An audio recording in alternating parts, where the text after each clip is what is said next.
कृष्णाय नमः। नमस्कार आप सभी भगवत भक्तों को। तो आज हम आपको भगवत गीता का 15वां अध्याय महात्म सहित सुनाने जा रहे हैं। इस अध्याय में भगवान श्री कृष्ण ने अर्जुन को अपने गुप्त रहस्यों के बारे में बताया है। इसको प्रतिदिन श्रवण करने से नीच योनि में पड़े हुए प्राणियों को मोक्ष की प्राप्ति होती है। तो सुनते हैं गीता के 15वें अध्याय का महात्म। सुनिए। श्री महादेव जी कहते हैं, पार्वती गीता के 15वें अध्याय का महात्म सुनो। गौड़ देश में कृपाण नरसिंह नामक एक राजा थे, जिनकी तलवार की धार से युद्ध में देवता भी परास्त हो जाते थे। उनका बुद्धिमान सेनापति शस्त्र और शास्त्र की कलाओं का भंडार था। उसका नाम था सर्वमेरुड़। उसकी भुजाओं में प्रचंड बल था। एक समय उस पापी ने राजकुमारों सहित महाराज का वध करके स्वयं ही राज्य करने का विचार किया। इस निश्चय के कुछ ही दिनों के बाद वह हेजे का शिकार होकर मर गया। थोड़े समय में वह पापात्मा अपने पूर्व कर्म के कारण सिंधु देश में एक तेजस्वी घोड़ा हुआ। उसका पेट सटा हुआ था। घोड़े के लक्षणों का ठीक ठीक ज्ञान रखने वाले किसी वैश्य के पुत्र ने बहुत सा मूल्य देकर उस अश्व को खरीद लिया और यत्न के साथ उसे राजधानी तक वहां ले आया। वैश्य कुमार वह अश्व राजा को देने को लाया था। यद्यपि राजा उस वैश्य कुमार से परिचित थे, तथापि द्वारपालन ने जाकर उसके आगमन की सूचना दी। राजा ने पूछा, किस लिए आए हो? तब उसने स्पष्ट शब्दों में उत्तर दिया, देव, सिंधु देश में एक उत्तम लक्षणों से संपन्न अश्व था, जिसे तीनों लोकों का एक रत्न समझकर मैंने बहुत सा मूल्य देकर खरीद लिया है। राजा ने आज्ञा दी, उस अश्व को यहाँ ले आओ। वास्तव में वह घोड़ा गुणों में उच्च श्रवा के समान था। सुंदर रूप का तो मानो घर ही था। शुभ लक्षणों का समुद्र जान पड़ता था। वैश्य घोड़ा ले आया और राजा ने उसे देखा। अश्व का लक्षण जानने वाले अमात्यों ने इसकी बड़ी प्रशंसा की। सुनकर राजा अपार आनंद में निग्रह हो गया और उन्होंने वैश्य को मुंह मांगा स्वर्ण देकर तुरंत ही उस अश्व को खरीद लिया। कुछ दिनों के बाद एक समय राजा शिकार खेलने के लिए उत्सुक हो उसी घोड़े पर चढ़कर वन में गया।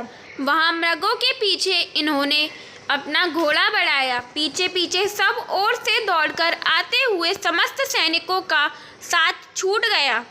वे हिरणों द्वारा आकृष्ट होकर बहुत दूर निकल गए। प्यास ने उन्हें व्याकुल कर दिया। तब वे घोड़े से उतरकर जल की खोज करने लगे। घोड़े को तो उन्होंने वृक्ष की डाली में बांध दिया और स्वयं एक चट्टान पर चढ़ने लगे। कुछ दूर जाने पर उन्होंने देखा कि एक पत्ते का टुकड़ा हवा से उड़कर शिलाखंड पर गिरा है। उसमें गीता के 15वें अध्याय का आधा श्लोक लिखा हुआ था। उस राजा ने उसे बाँचने लगे। उनके मुख से गीता के अक्षर सुनकर घोड़ा तुरंत गिर पड़ा और अश्व शरीर को छोड़कर तुरंत ही दिव्य विमान पर बैठकर वह स्वर्ग लोक को चला गया। तत्पश्चात राजा ने पहाड़ पर चढ़कर एक उत्तम आश्रम देखा, जहां नाग, केसर, केले, आम और नारियल के वृक्ष लहरा रहे थे। आश्रम के भीतर एक ब्राह्मण बैठे हुए थे, जो सांसारिक वासनाओं से मुक्त थे। राजा ने उन्हें प्रणाम करके बड़ी भक्ति के साथ पूछा, ब्राह्मण, मेरा अश्व जो अभी अभी स्वर्ग को चला गया है, उसमें क्या कारण है? राजा की बात सुनकर त्रिकालदर्शी मंत्रवेत्ता एवं महापुरुषों में श्रेष्ठ विष्णु शर्मा नामक ब्राह्मण ने कहा, राजन, पूर्व काल में तुम्हारे यहाँ जो सर्वमेरुड़ नामक सेनापति था, वह तुम्हें पुत्रों सहित मारकर स्वयं राज्य हड़प लेने को तैयार था।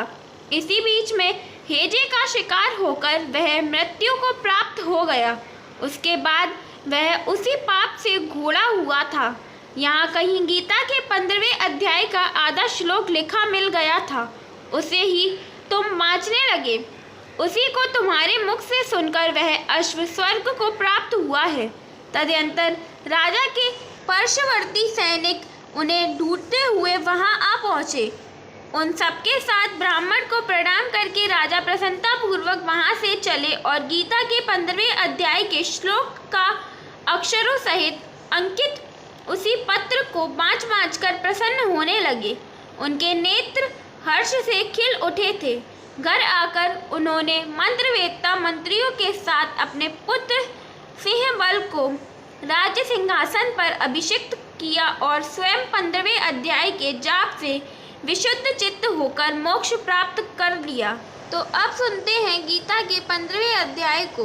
उसके उपरांत श्री कृष्ण भगवान फिर बोले कि हे अर्जुन, आदि पुरुष परमेश्वर रूप मूल वाले और ब्रह्मा रूप मुख्य शाखा वाले जिस संसार रूप पीपल के वृक्ष को अविनाशी कहते हैं तथा जिसके वेद पत्ते कहे गए हैं, उस संसार रूप वृक्ष को जो पुरुष मूल सहित तत्व से जानता है वह वेद के तात्पर्य को जानने वाला है। हे अर्जुन, उस संसार वृक्ष की तीनों गुण रूप जल के द्वारा बड़ी हुई एवं विषय भोग रूप कोपलों वाली देव, मनुष्य और तीर्व के आदि योनि रूप शाखाएं नीचे और ऊपर सर्वत्र फैली हुई हैं तथा मनुष्य योनि में कर्म के अनुसार बांधने वाली अहंता, ममता और वासना रूप जड़ें भी नीचे और ऊपर सभी लोकों में व्याप्त हो रही हैं। परंतु इस संसार वृक्ष का स्वरूप जैसा कहाँ है वैसा यहाँ विचार काल में नहीं पाया जाता है, क्योंकि ना तो इसका आदि ही है ना अंत है तथा ना अच्छी प्रकार से स्थिति ही है। इसलिए इस अहमता, ममता और वासना रूप अति दृढ़ मूलों वाले संसार रूप पीपल के वृक्ष को दृढ़ वैराग्य रूप शास्त्र द्वारा काटकर उसके उपरांत उस परम पद रूप परमेश्वर को अच्छी प्रकार खोजना चाहिए कि जिसमें गए हुए पुरुष फिर पीछे संसार में नहीं आते हैं और जिस परमेश्वर से यह पुरातन संसार वृक्ष की प्रवृत्ति विस्तार को प्राप्त हुई है, उस ही आदि पुरुष नारायण के शरण में मैं हूँ। इस प्रकार दृढ़ निश्चय करके नष्ट हो गया है मान और मोह जिसका तथा जीत लिया है, आसक्त रूप दोष जिनने और परमात्मा स्वरूप में है, निरंतर स्थिति जिनकी तथा अच्छी प्रकार से नष्ट हो गई है, कामना जिनकी, ऐसे वे सुख दुख नामक द्वंद्वों से विमुक्त हुए ज्ञानी जन उस अविनाशी परम पद को प्राप्त होते हैं। उस स्वयं प्रकाशमय परम पद को ना सूर्य प्रकाशित कर सकता है, ना चंद्र और ना अग्नि ही प्रकाशित कर सकता है तथा जिस परम पद को प्राप्त होकर मनुष्य पीछे संसार में नहीं आते हैं, वही मेरा परम धाम है। हे अर्जुन, इस देह में यह जीवात्मा मेरा ही सनातन अंश है और वही इन त्रिगुणमयी माया में स्थित हुई मन सहित पांचों इंद्रियों का आकर्षण करता है। कैसे कि वायु गंध के स्थान से गंध को जैसे ग्रहण करके ले जाता है, वैसे ही देहादिकों का स्वामी जीवात्मा भी जिस पहले शरीर को त्यागता है, उससे इन मन सहित इंद्रियों को ग्रहण करके फिर जिस शरीर को प्राप्त होता है उसमें जाता है। उस शरीर में स्थित हुआ यह जीवात्मा श्रोत, चक्षु और त्वचा को तथा रसना, घ्राण और मन को आश्रय करके अर्थात इन सबके सहारे से ही विषयों को सेवन करता है, परंतु शरीर छोड़कर जाते हुए को अथवा शरीर में स्थित हुए को और विषयों को भोगते हुए को अथवा तीनों गुणों से युक्त हुए को भी अज्ञानी जन नहीं जानते हैं।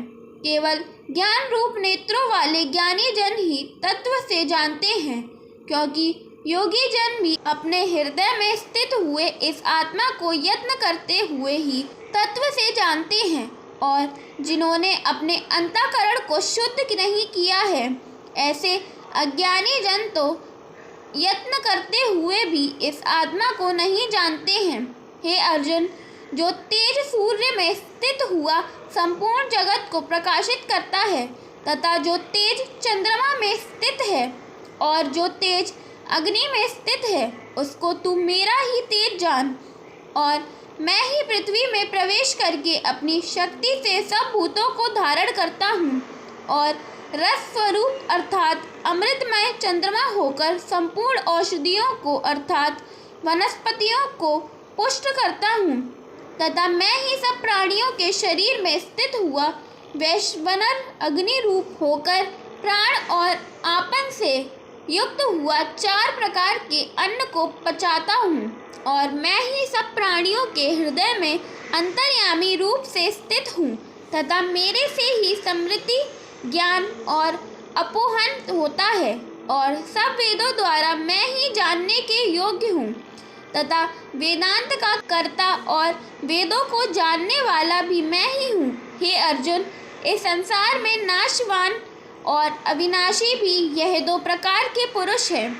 उनमें संपूर्ण भूत प्राणियों के शरीर तो नाशवान और जीवात्मा अविनाशी कहा जाता है तथा उन दोनों से उत्तम पुरुष तो अन्य ही है कि जो तीनों लोकों में प्रवेश करके सबका धारण पोषण करता है एवं अविनाशी परमेश्वर और परमात्मा ऐसे कहा गया है क्योंकि मैं नाशवान जड़ वर्ग क्षेत्र से तो सर्वथा अतीत हूँ और माया में स्थित अविनाशी जीवात्मा से भी उत्तम हूँ। इसलिए लोक में और वेद में भी पुरुषोत्तम नाम से प्रसिद्ध हूँ। हे भरत, इस प्रकार तत्व से जो ज्ञानी पुरुष मेरे को पुरुषोत्तम जानता है वह सर्वज्ञ पुरुष सब प्रकार से निरंतर मुझ वासुदेव परमेश्वर को ही भजता है। हे निष्पाप अर्जुन, ऐसे यह अति रहस्यमय युक्त गोपनीय शास्त्र मेरे द्वारा कहा गया है। इसको तत्व से जानकर मनुष्य ज्ञानवान और कृतार्थ हो जाता है अर्थात उसको और कुछ भी करना शेष नहीं रहता। इस अध्याय में भगवान ने अपना परम गोपनीय प्रभाव भली प्रकार से कहा है।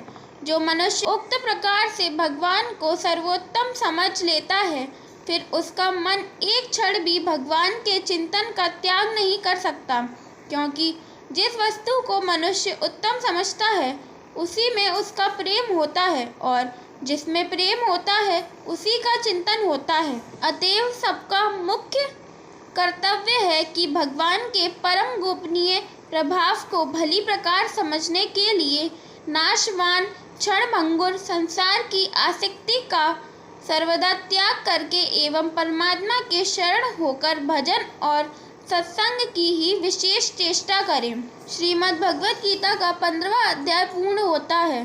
जय श्री कृष्ण, जय श्री हरि। ओम नमो भगवते वासुदेवाय नमः।